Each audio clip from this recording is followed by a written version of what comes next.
নমস্কাৰ। এটি সৰু এক্সাৰচাইজৰ জৰিয়তে আপোনালোকক দুটা বেনিফিট দিবলৈ গৈ আছোঁ। একদম ইজি প্ৰচেছত আপোনালোকক শিকাবলৈ গৈ আছোঁ। প্ৰথমতে 100 টাইমছ কৰক, তাৰপিছত 150 টাইমছ কৰক, 200 টাইমছ কৰক। আপোনালোকে 500 প্লাছ কৰিলেও প্ৰব্লেম আহি নপৰে।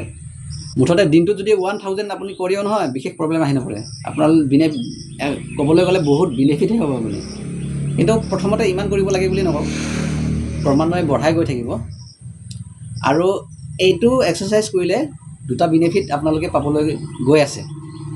কিয়নো এই এক্সাৰচাইজ কৰি যোৱাৰ লগে লগে দুটা কাম কৰি যাব লাগিব। সেইটো হৈছে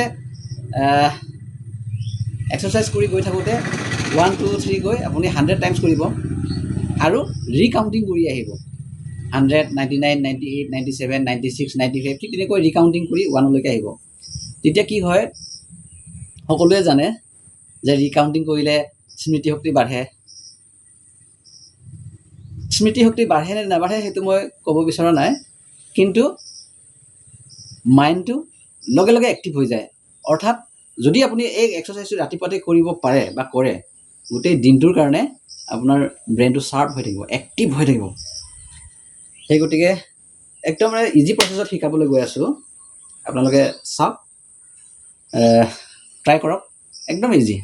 চাওক, পোনপ্ৰথমতে আপোনালোকৰ ভৰি দুটা যিমান দূৰলৈকে পাৰে মিলি দিব আৰু সোঁ হাতখনেৰে বাওঁ ভৰিত টাচ কৰিব আৰু বাওঁ হাতখনেৰে সোঁ ভৰিত টাচ কৰিব।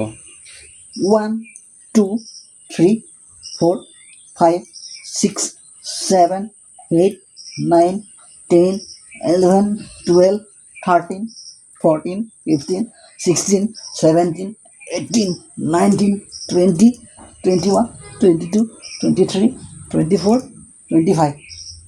ঠিক তেনেকৈ আপোনালোকে লাহে লাহে কৰক। মই বাৰু বহুত স্পীডত কৰি দেখুৱাইছোঁ, আপোনালোকে লাহে লাহে কৰক।